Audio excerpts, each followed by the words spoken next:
Welcome to the Trail Running Briefing, the podcast for trail runners who want to understand their training and run better.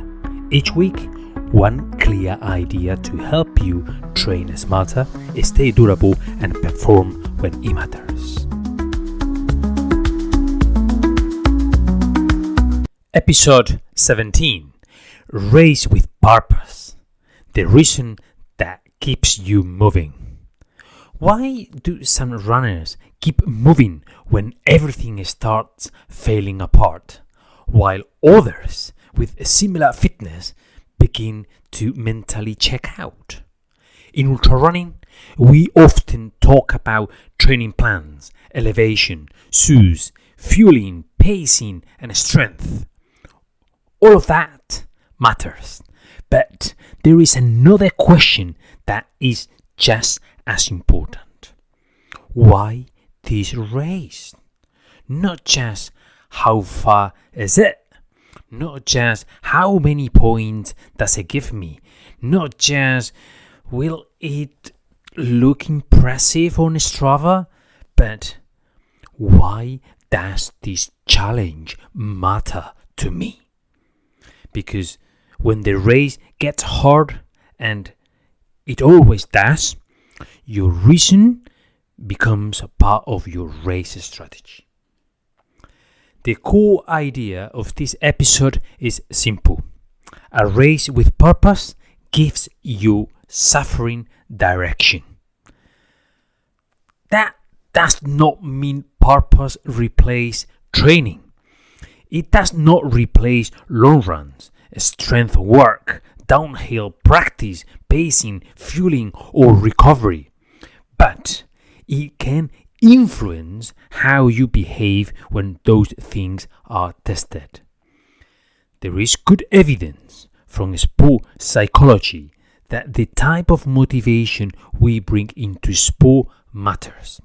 Self-determination theory, one of the most established frameworks in motivation research, suggests that people tend to persist more when their motivation is more internal, meaningful, and personally chosen, rather than purely external or based only on pressure, approval, or comparison.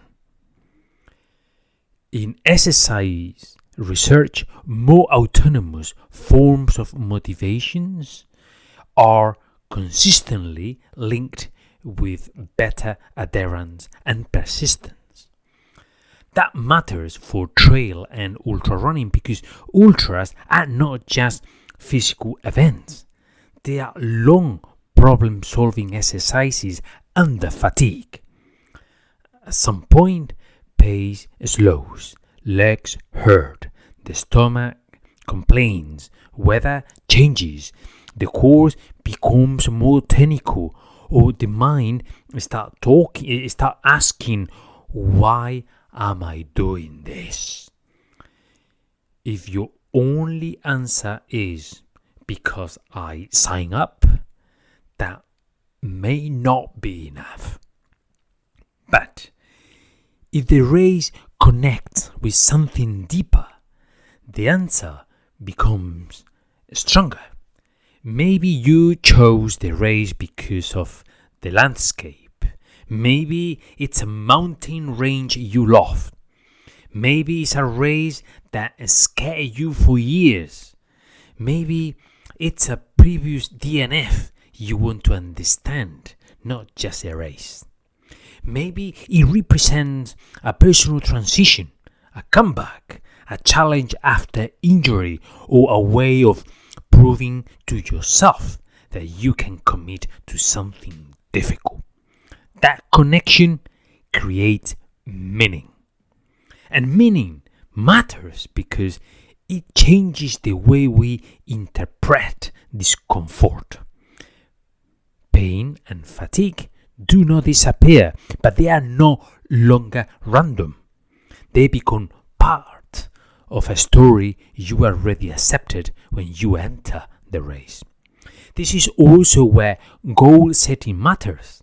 Research in sport shows that goals can improve performance and psychological outcomes.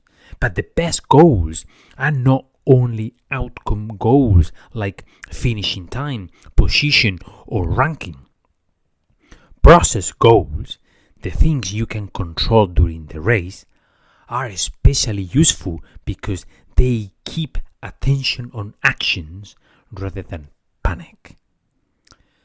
So purpose is not just a motivational quote. It becomes practical when it shapes behavior. A runner with purpose might train more consistently because the race means something. They might practice fueling more seriously because they respect the challenge. They might do the boring strength work because they know why their legs need to survive the descent. They might be more patient during the race because the goal is not just to show off early, but to honor the full distance. What people often get wrong is that they confuse purpose with emotion. They think racing with purpose means every race has to be dramatic, spiritual, or life-changing. It does not. Not every event needs to be your dream race. Some races are training races. Some are social. Some are experiments. Some are just fun. That is fine. But when you choose a major ultra, especially that will demand months of preparation, it helps to choose a race that has a reason attached to it. Another mistake is choosing races mainly for external validation, the hardest one, the most famous race, the one with the biggest elevation number, the one that looks best online. External goals can motivate you for a while, but when things become deeply uncomfortable, they can feel thin. What to do instead? Before entering your next big race, ask 3 questions. Why this race? Why now? What do I want this race to teach me? Then convert that purpose into process goals. For example, my purpose is to become stronger on a mountain terrain. So your process goal might be practice hiking efficiently, train descents, use poles properly, and stay patient on climbs. Or my purpose is to finish a race that broke me before. So your process goals might be control the first half, fuel from the start, manage low moments, and avoid emotional decision making at aid stations. This is how purpose becomes useful. It moves from an idea to a set of behaviors. Purpose gives you the reason. Process gives you the method. To conclude, do not just choose the race, choose the reason. Because when the race is easy, motivation does not matter much.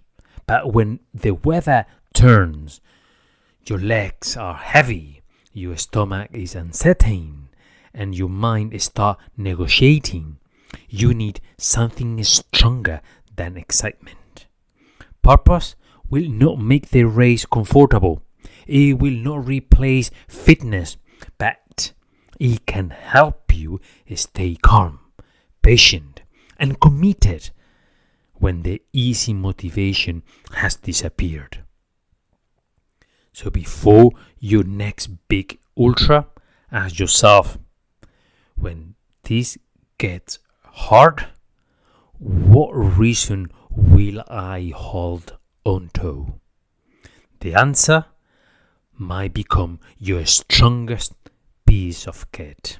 That's today's trail running briefing. Understand your training, apply it on the trail, and run better.